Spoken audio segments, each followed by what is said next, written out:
जय हिंद दोस्तों। कश्मीर के पहलगाम में जो आतंकवादी अटैक हुआ था पिछले दिनों, उसमें क्या है कि 26 सैलानी जो थे, लगभग 26 सैलानी मरे थे इसमें।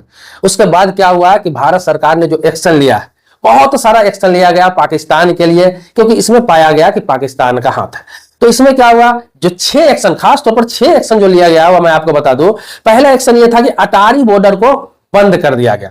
दूसरा क्या था कि सिंधु जल समझौते पर रोक लगा दिया गया, मतलब जो भारत की तरफ से जो पानी जाता है पाकिस्तान में, उसको बंद करने का निर्णय लिया गया। तीसरा क्या है, पाकिस्तान में जो भारतीय उच्च आयोग था उसको बंद कर दिया गया। चौथा क्या था कि दिल्ली में जो पाकिस्तानी दूतावास था, उसमें जो पाकिस्तानी अधिकारी थे उनको 1 हफ्ते के अंदर पाकिस्तान वापस जाने का आदेश दे दिया गया। यहां तक कि दिल्ली में उच्चायोग था पाकिस्तान का, उसको भी बंद कर दिया गया। इसके अलावा 5वां निर्णय यह था कि पाकिस्तान का कोई भी नागरिक भारत नहीं आ सकता है, उसे वीजा अब नहीं दिया जाएगा।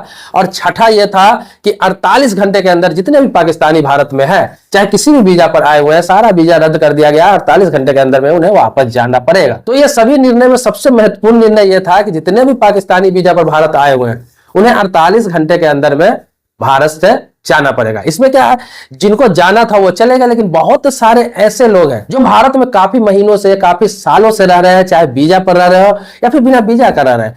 इसको लेकर क्या है कि जांच पड़ताल चालू हो गया। खासतौर पर दिल्ली में और अन्य राज्यों के महानगरों में छानबीन चालू किया गया। तो पता चला कि बहुत सारे रोहिंग्या यहाँ रह रहे हैं, बहुत सारे बांग्लादेशी भी रह रहे हैं, बहुत सारे पाकिस्तानी भी रह रहे हैं। तो ये पुलिस द्वारा जब छानबीन क्रम में जब पाया गया तो देखा गया कि बहुत सारे रोहिंग्या भी है, उनके पास आधार कार्ड भी बना हुआ है, राशन कार्ड भी बना हुआ है, पैन कार्ड भी बना हुआ है। बहुत सारे बांग्लादेशी है जिनके पास आधार कार्ड बना हुआ है, पैन कार्ड बना हुआ है, राशन कार्ड बना हुआ है, जबकि वो खुद कह रहे हैं मैं बांग्लादेशी हूं। तो इसी प्रकार से ऐसा हो सकता है कि बहुत सारे पाकिस्तानी भी हो जिनका आधार कार्ड बना हो, पैन कार्ड बना हो, राशन कार्ड बन गया हो और रह रहे हो काफी सालों से।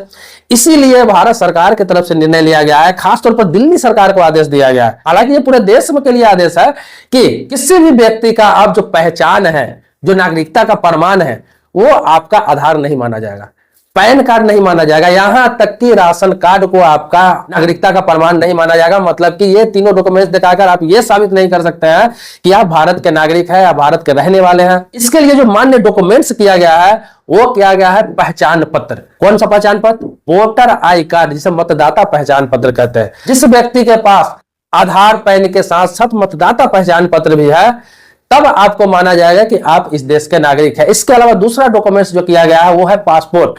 पासपोर्ट भी आपके पास है, अगर आधार कार्ड, पैन कार्ड और पासपोर्ट आपके पास है, तभी आप माने जाएंगे कि आप इस देश के नागरिक हैं। तो ये जो अभी 2 डॉक्यूमेंट्स है वो सबसे महत्वपूर्ण डॉक्यूमेंट्स माना गया है अपने देश में। एक वोटर आई कार्ड, दूसरा पासपोर्ट। अगर ये दोनों डॉक्यूमेंट्स आपको नहीं है या फिर दोनों में से एक भी डॉक्यूमेंट्स आपके नहीं है, तो आप अपने आप को अब सिद्ध नहीं कर पाएंगे कि आप भारतीय नागरिक हैं, भले ही आपके पास आधार हो, पैन हो या फिर राशन कार्ड ही क्यों ना हो। वर्षों से आप राशन ले रहे हैं, इससे कोई मतलब नहीं। अभी पूरे देश में जितने भी बड़े महानगर है वहां पर ये अभियान चल रहा है लगातार। मैंने बताया आपको कि खास तौर पर दिल्ली में जहां संदिग्ध लगता है, जहां प्रशासन को संदिग्ध लगता है, जिस एरिया को प्रशासन को लगता है ये संवेदनशील इलाका है, इसके अलावा जहां जहां भी जितने भी झुग्गी इलाका था, झोपड़ी इलाका था, बहुत सारे ऐसे कॉलोनियां बसा हुआ है, बहुत सारे ऐसे कॉलोनी बसे हुए हैं जो नए नए कॉलोनी बस रहे हैं, तो वहां पे अधिकारी जा जाके वेरिफिकेशन कर रहे हैं, पता लगा रहे हैं कि कौन नागरिक कहां से आया है। और इसमें डॉक्यूमेंट्स के तौर पर उनका कहना है कि पहचान पत्र या पासपोर्ट, यही 2 मान्य होगा अगर आप भारतीय नागरिक है तो। क्योंकि अपने यहाँ जो है ना, जो यहाँ के नागरिक है, आप देखते होंगे जब भी चुनाव होता है, इलेक्शन होता है, तो बहुत आसान प्रक्रिया कर दिया जाता है कि आप यहाँ के नागरिक हैं तो आप अपना पहचान पत्र, मतदाता पहचान पत्र बना सकते हैं।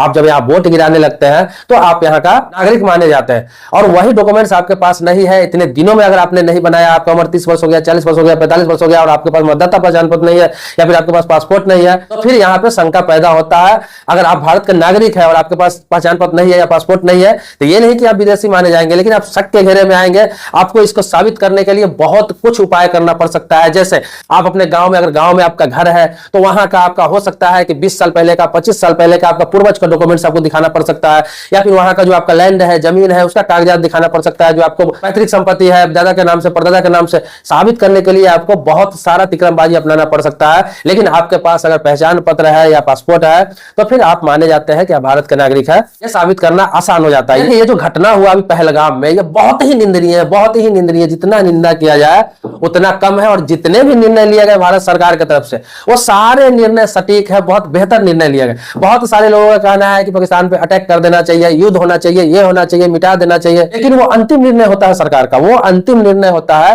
लेकिन उसके पहले भी बहुत सारे काम होते हैं जो सरकार को करने पड़ते हैं। इसमें जो 6 एक्शन लिया गया है, ये बहुत ही महत्वपूर्ण एक्शन लिया गया है। बाकी सरकार को जरूरत पड़ेगा, अगर लगेगा कि नहीं इस तरह के हमले और भी होंगे या हो सकते हैं, या फिर पाकिस्तान बाज नहीं आ रहा तो युद्ध भी होगा, क्योंकि आपको पता है कि कई बार युद्ध हुआ है, 3 बार बड़े बड़े युद्ध हुए हैं भारत और पाकिस्तान के बीच में, और तीनों बार पाकिस्तान को मात खाना पड़ा था, तीनों बार पाकिस्तान को भागना पड़ा था, तीनों बार पाकिस्तान को ही सरेंडर करना पड़ा था। तो ये युद्ध अंतिम निर्णय है। पाकिस्तान को भी पता है कि अगर युद्ध हुआ तो उसका भारी नुकसान इसमें हो सकता है, लेकिन भारत सरकार भी सोच रही है कि बिना जरूरत का युद्ध नहीं किया जाए, इसमें दोनों तरफ से क्षति हो सकती है, क्योंकि युद्ध के अलावा भी बदला लेने के बहुत सारे रास्ते हैं, जिससे युद्ध से भी बुरा हालात पाकिस्तान का हो जाएगा।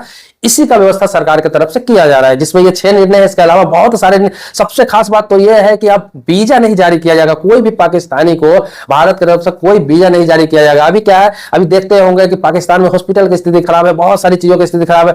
वहां के जो लोग यहाँ आकर इलाज कराते थे उनको बहुत सारी फैसिलिटी थी, इससे पहले जो बंद कर दिया गया, वहां के एक्टर आके बॉलीवुड में काम करते थे, कुछ पैसे कमाते थे, वहां के क्रिकेटर यहाँ IPL में खेलते थे, ये सारे पहले ही बंद किए जा चुके हैं। इसके अलावा बहुत सारे निर्णय है, ऐसे ऐसे निर्णय लिए जा सकते हैं जो युद्ध से भी बहुत बुरा हालात होगा, युद्ध ना करके भी पाकिस्तान को बर्बाद किया जा सकता है। इसलिए सरकार ने, देखे होंगे आपकी सर्वदलीय बैठक बुलाया था और सारे दलों से निर्णय लिया गया था कि इस पर क्या कार्रवाई किया जाए, क्या एक्शन लिया जाए, और सारे दल जितने भी पार्टियां हैं भारत में, सभी के निर्णय लेकर, सभी का समीक्षा लेकर तभी आगे कदम उठाया जाता है। ऐसे मामलों में सरकार का अकेला निर्णय नहीं होता है। आपको जानकारी के लिए बता दूं कि ऐसा जब मुसीबत आए देश पर, ऐसी कोई परेशानी आ जाए, ऐसा कोई हमला हो जाए, तो हमेशा देखिए बहुत सारे लोग सरकार को दोष देने लगते हैं। सरकार को दोष देना छोड़कर आप जिम्मेदारी को समझिए कि जो प्रधानमंत्री है, गृह मंत्री है, या फिर राष्ट्रपति है, देश के जो भी उच्च स्तर के लोग हैं, उच्च पद पे बैठे हुए हैं, उनके पास बहुत सारी जिम्मेदारी होती है। सिर्फ कुछ लोगों के कहने पर कोई निर्णय नहीं ले सकते, उनका पूरा देश 150 करोड़ के आबादी के हिसाब से काम करना होता है। इस तरह से काम करते हैं कि अपने देश को भी कोई आंच ना आए, जनता पे भी कोई आंच ना आए, और अगला को नेस्तनाबूद भी कर दिया जाए, अगला से बदला भी ले लिया जाए, अगला को सबक सिखा भी दिया जाए।